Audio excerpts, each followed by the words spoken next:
I'm going to record to the computer. Okay. So we're going to be talking a little bit about some new supports that are available on lptutor.com.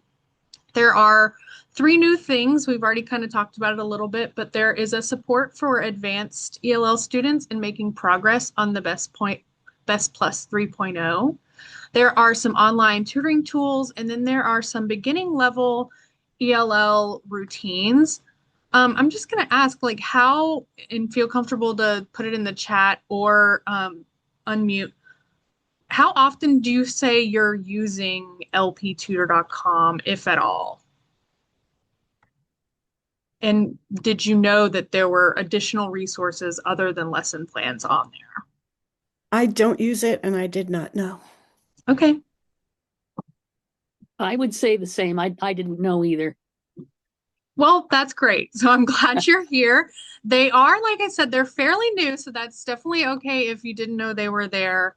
But we'll learn a little bit about them today, and then we'll talk a little bit about what resources you might like to see on the site in the future. So, like I said, there are three new resources. One is for advanced ELL students on how to make progress on the Best Plus 3.0. So I'll talk about a little bit about the Best Plus 3.0, how it's different than the older version of the test, and then I'll kind of show you these supports and how you might use them. And then we'll talk a bit about those beginning level ELL routines and then how you might use those as well. And then there are also some new online tutoring resources. So if you're tutoring online, these are going to be really helpful to you. And I did a presentation at the last tutor conference about them, but we'll just kind of do a little overview in case you did not see that, did not see the video. And then again, we'll talk about some missing resources that you might like to see. So the Best Plus 3.0. I will be making a longer video about more specifics about the Best Plus 3.0 that'll be available on our tutor YouTube coming soon. But essentially, it is a speaking and listening test that measures three things. Three things and then additional fourth thing on the new test. It measures your listening comprehension, which is how well did you understand the question? It measures your language complexity. So what response did you give and what kind of language did you give? Did you answer with just one word or one phrase, or did you elaborate on your response? And then it measures communication. So again, how well were we able to understand your response? And so some of the topics that we ask questions about are personal information, health, family, housing, jobs, community, things like that. And all of these were on the previous Best Plus 2.0 test that we used to test students on. So what is new? They added, and this is only for certain students to get to a certain part of the test. It becomes a new part of the test. We say you're going into a new part of the test. And then this is what has been added to the 3.0 rubric here. And it is a new thing called meaning development. And instead of just communication and conversational English, it kind of takes the student into more of an academic language. And so it asks, how well can you understand language and then develop meaning from that? And it's a really big challenge for students because unlike the traditional conversational tests that we're kind of like asking them questions about, having them answer, this really has them go into, they have to listen to a 30-second sound bite basically of a person's opinion and then summarize what that person is saying and what their opinion was. So that's really like complicated when you think about it because in regular Yeah. conversation, you're never listening to someone talk about their opinion on something for 30 seconds and then instead of responding to that in a conversation, saying, "Oh, tell me what I just said." So it's kind of Yeah. an interesting kind of new part of the test. But we did recently work with some interns to create some supports for this. And so those are available on lptutor.com under the standout levels that it's applicable for these students to be practicing on. So we have standout fourth edition level 4 and 5. And so I'm just going to show those to you. If you do go to LP Tutor, once you log in, I will note here, you can always email me, but if you go here too, if you ever want to meet with me, you can click this and it sends me an email basically saying, hey, schedule a meeting with me. So that's also a new thing that's available as well. But if you go to Standout, the fourth edition, and go to either Standout 4 or Standout 5, I'm going to go to Standout 5, Heather, because I believe that's what book you're in. Yes. Okay, so I'll show you that here. And then we have the advanced support PowerPoint. So you'll have your lesson plans here. This is a link to all the audio resources. This takes you to additional relevant training. So there's other videos that might be helpful for you to watch for students at that level. And then these are those advanced support PowerPoints that I was talking about. So these are listening practice activities. You'll listen to two different people talk about two different topics, and this pretty directly mimics somewhat's on the test, but Okay. topics. So you'll see here it tells you cats versus dogs. This is the first one. So you'll listen to this one perspective, and then now after they listen to it, you'll have them summarize. Maybe let me see if I'm sharing my sound and we can listen if you're interested in listening to one. Yes, please. Let me make sure I'm sharing sound here.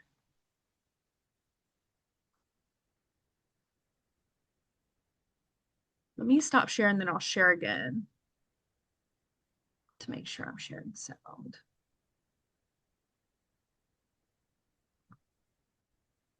Okay. So when we have this,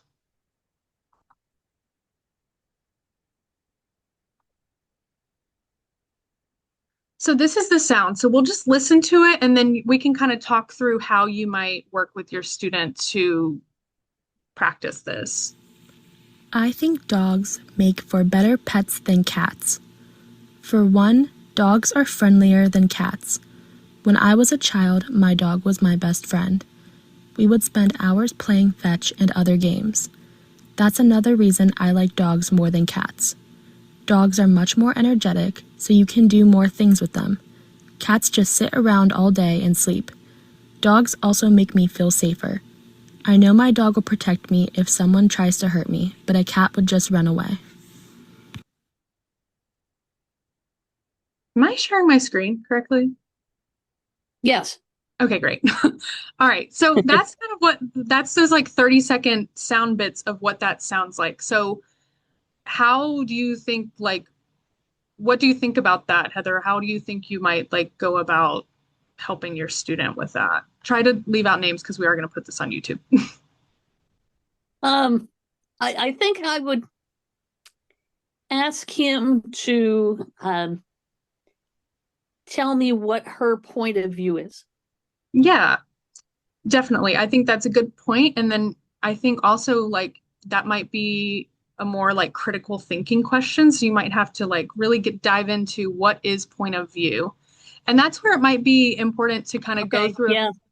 go through a few of these and say like maybe just at the beginning you go through both the first student and then the second student is going to talk about the opposite opinion. So then maybe talk to him about both first and then go into, well, this is how I would summarize this first one, really modeling it. And then because that's how the test Okay. goes, it's like it gives the first perspective, asks them to summarize, then gives the second perspective, asks them to summarize, and then asks their opinion, which is how this is kind of Okay. set up as well. And there are, as you can see here, there are, I think, 14 or 15 of these. So there's plenty to practice from. You can go back and use them as many times as you would like. And then, yeah, I think that's. This is great, Lindsay. I just want to Yes. tell Yeah. you this is Well, big props to the intern teams who put this together. I well, very yeah, appreciative. I just wanted to say to Heather, my experience in giving this test is that what most people do is they don't summarize. I think that's the most common response to summarize this Yeah. is, well, I think this. And So I I am picturing my student is very opinionated. Mhm. So I am picturing him telling me all about why dogs are better pets instead of telling me why Sally likes dogs. So I personally think it's okay to be explicit and say this is part of the test that Literacy Pittsburgh gives, is this sort of thing where they're going to ask you to summarize. So we really need to work on summarizing. Yeah. Just my 2 cents. Yes. Okay. So Thank you. again, That I does make sense. completely agree with Lisa, and it goes back to what I said earlier. In a traditional conversation, I'm not going to talk to you for 30 seconds and then ask you to summarize what I said. That's not traditional conversation. So that's definitely a skill that you'll need to really like practice with him. And yeah, I hope these are really useful, and I'd be really curious if you do use them, reach out to me and let me know how they'd go. Yes. Do you have any questions about how you might use this? Yeah, any questions about this resource at all? Um, I think I'll have to explore it a bit Mm-hmm. before I have any questions. Yeah. Do you feel comfortable being able to find it? If not, I can make myself a note and just send it to you directly. If you would send me the link to it.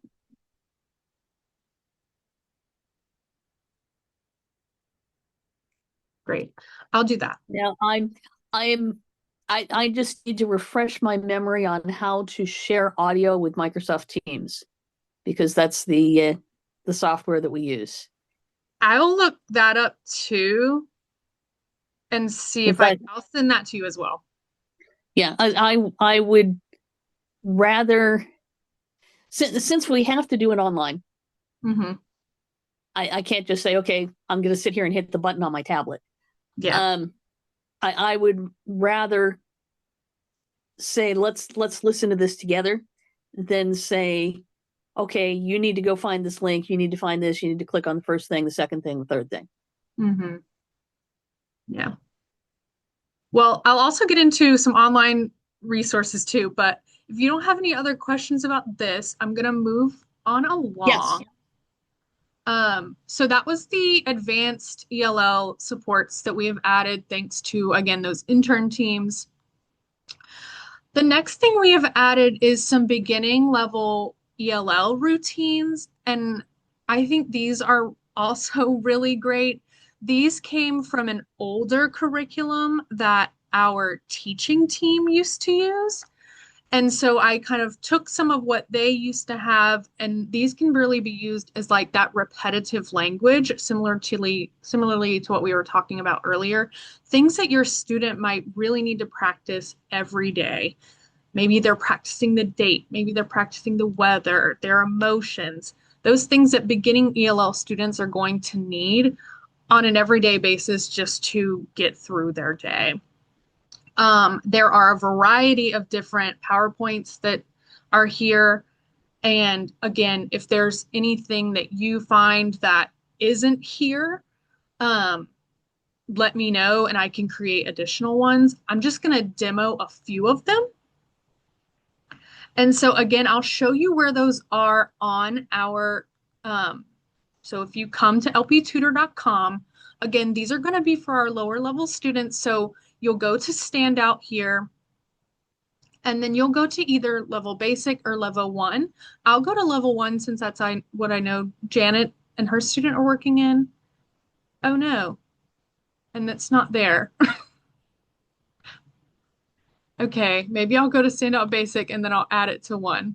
Sorry, I'll add that to one. But I'll add that to Standout one, but Standout Basic here, you'll see again lesson plans, audio and additional resources, additional relevant training, and then foundations/beginner support PowerPoints. And this takes you to a wide variety of, you see everything, body parts here, calendars, clothes, colors, how to describe people, feelings, health, things you like, dislike, money, numbers, prepositions, four seasons, time, weather. I do encourage you to, if you're going to use these, download them to your computer by making a copy. I'll show you how to do that with, I'm going to do the one about feelings here, if I can find it. Feelings.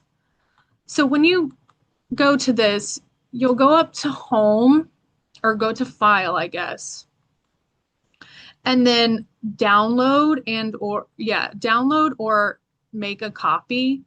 And then you can make a copy and this will save it to your computer. Um, because I can edit this, but you won't be able to edit this. And there's, at least with the calendar one, you'll want to go in and edit it to make sure it matches with whatever current month that you're using. I can just show you kind of what that looks like here. This one is set up to be for, it will say here, try to make a copy. And if you don't know how, again, let me or your coordinator know. But you'll see here, for the month specifically, it goes and says this month is. So you'll want to change things like that. And then with the dates in here, you'll want to just make sure they line up with whatever month that you're working in. Because this December might not have a Tuesday, December 1st, you know. So just making a copy of that will be really helpful. But I'll kind of demonstrate here how you might use this. So feel free to, I'll pretend like you are one of my students and let's see here. Okay. So you might say like, let's talk about feelings. Let's talk together. And I might say happy and then have you repeat happy. Happy. And then I'll say she is happy. Then you might have your student repeat, she is happy. Is happy. Right? They are sad. Or sad, I might say first, sorry. Sad. Sad. And then, oh, did this take me to a new page? I don't know why that did that. I don't know why that's doing that. And then you would say they are sad. Then you have your student repeat, they are sad. So you would go through this. I'm not going to go through all of it, but there are a ton of different emotions here. It also is a great way to talk about different pronouns. You see it has she, he, and then it has they in there as well. So if you're working on pronouns, this might be good as well.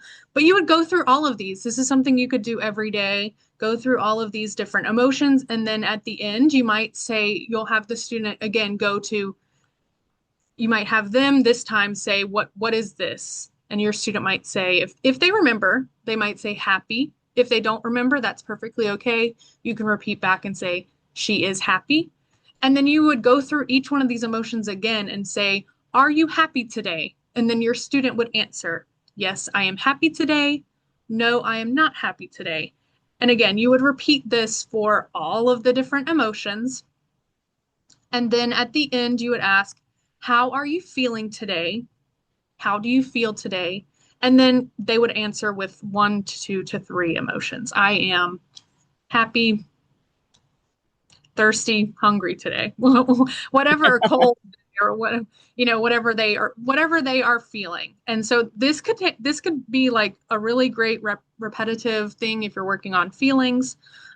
You could, if you're working in person, you could have all of these pictures printed out, and even if they aren't able to speak the words, they could at the end here hold up the 3 emotions that they're feeling in picture.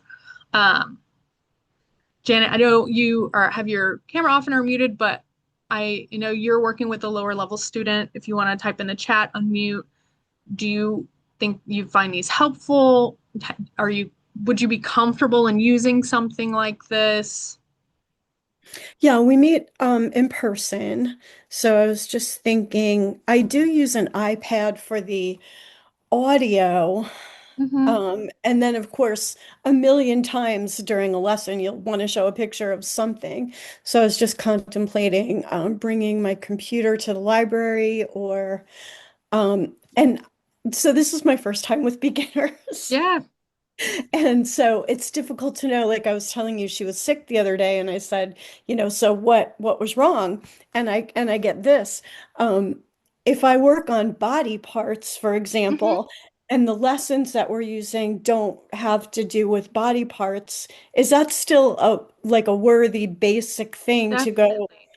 Yeah. Let me pull it up because I think there is one about, yeah, body parts here. Let's look at this one. So this is So again, just go ahead. if it's not really related to a lesson or anything that we're going through, is it still just good to say, choose this and go with it and go for it till she knows it?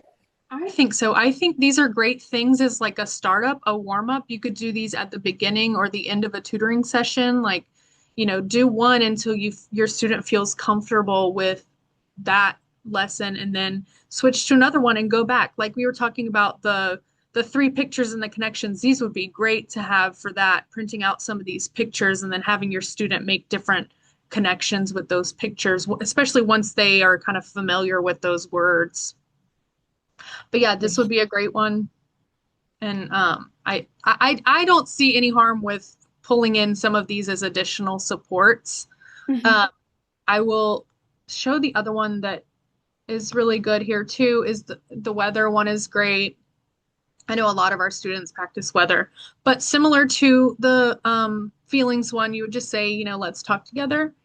It is sunny. And then this is another one, it is talking about these words, but it's also showing it is can be it's. So you're kind of doing you're killing two birds with one stone there. So it is sunny. You might have your student repeat, it is sunny. Again, keep going. It is cloudy. And then this also goes into not only all of the different weather, it also goes into temperature. So, it is hot. It is hot. And then at the end, what is the weather today? Is it sunny today? You're again repeating that. No, it is not. So you're getting a lot of good repetition here. You're saying the word a lot of times. What is the temperature? Again, is it hot today? Yes, it's hot. No, it's not. It feels like really, really repetitive for us that are like proficient in English, and English was presumably our first language, but this is really, really beneficial for our students, especially those early level students who are probably just telling us, yes, yes, yes, I understand, I understand. So again, it goes again here at the end. How is the weather today? It is cloudy outside, I think, maybe even rainy and pretty cold, cool, whatever. And then to pull in some technology, you can kind of look at their weather app on their phone and talk about, what is it going to be tomorrow? What is it going to be next week? And then this one even specifically goes into their likes and talks about what kind of weather they like and what kind of weather they do not like. So all of these are great. I encourage you to look in them. You don't want to do all of these all at once and all of that, but pick one or two that you want to focus on for a few weeks and get your student comfortable with those vocabulary terms and that language that's in them. And then, once they're good with those, pull in a new one, and then maybe in a few months go back to the old one and see if they remember, right? Janet, I just wanted to address your worry that doing too many things is confusing. That's kind of what I heard you say. If we're doing from the book and it's different topics, and then we're doing this, maybe she's going to have trouble. Yes, she may. But this is also very much the sort of things that we ask on our test. And it's what we talk about in real life too. So I these are fabulous routines in my opinion, and I've seen them used with great success with students. So I really would encourage you to incorporate some of them. I'll Thank also you.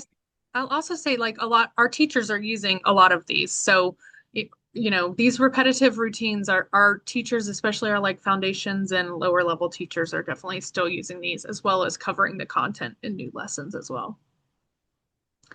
Any other questions on these or anything like that? No? Okay. Last thing that has been added here, and I'm not going to go into full presenter mode because we're just going to go back to lptutor.com anyway, is we have some online tutoring resources. So this was these are all of our like resources available if you are tutoring online.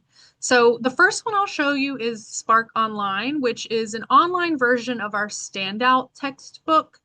This is not on lptutor.com because we're only encouraging teachers who are tutoring online to use it.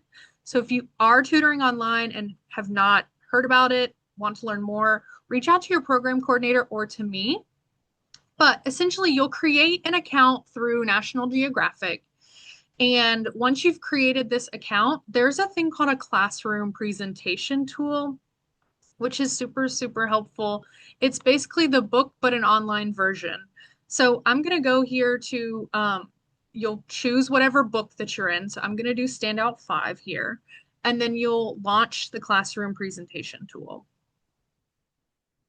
From here, you'll get to choose what unit you're going to work in. So I'll just choose Unit 2, and then I'll do Lesson 2 here. And this just pulls up a version of the textbook online, of your student's textbook online. This is great in a lot of ways. You can use some like markup tools here, so you can highlight things, you can write answers to things, you can underline things, you can create text boxes. Everything really in like an annotation tool is great. And then if you don't want it Okay. anymore, you can erase it. You can also, once you've marked it up, maybe you're going through the lesson and you've marked up things, you've highlighted things, and then you're ready for your student to answer those questions more independently. You can then take those markings away. And then when you're ready to go review with your student again, you can put those same markings right back. Oh, nice. Similarly to if you are maybe giving your student, hey, I'm going to give you 5 minutes to do answer questions 1, 2, 3. There's a timer here. You can set it, and then it still sets here. You can move it around, and you can have your book up with all of your annotations, but then still have this 5-minute timer. It's just all kind of in one place. It's really great. And then I'll just demonstrate here again. It it makes playing the audio really, really easy. Hopefully my sound is still playing, but Too much debt? Do you live within your means? Yes. Or do you live paycheck? so it's just right there. You don't have to go to another, you don't have to go to another screen, you don't have to go to another tab.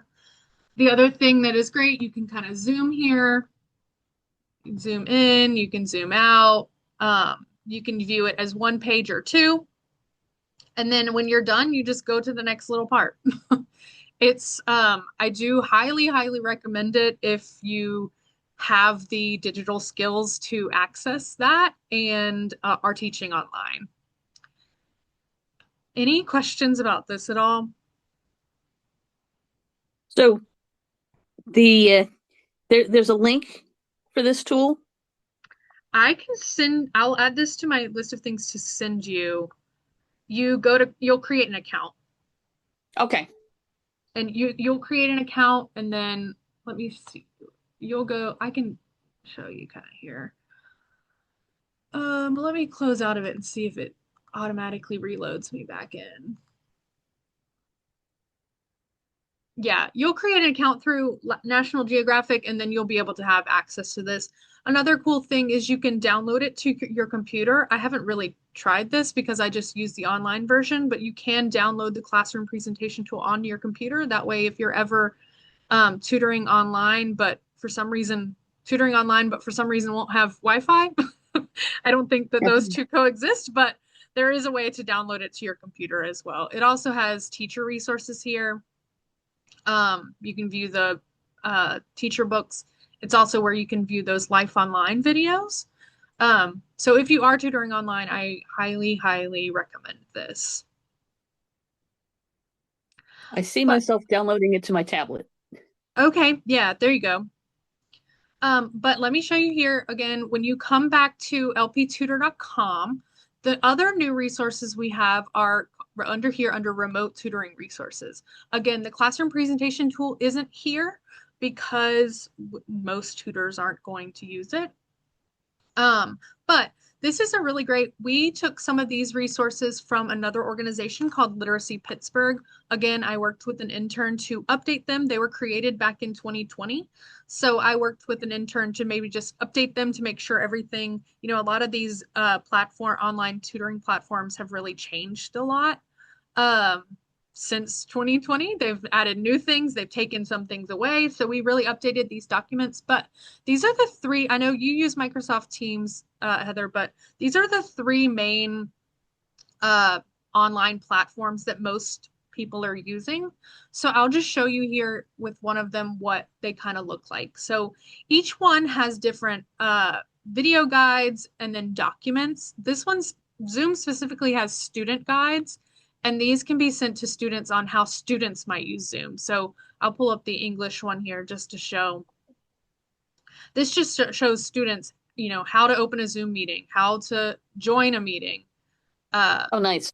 how to access audio in their computer, and then those tools that they might have.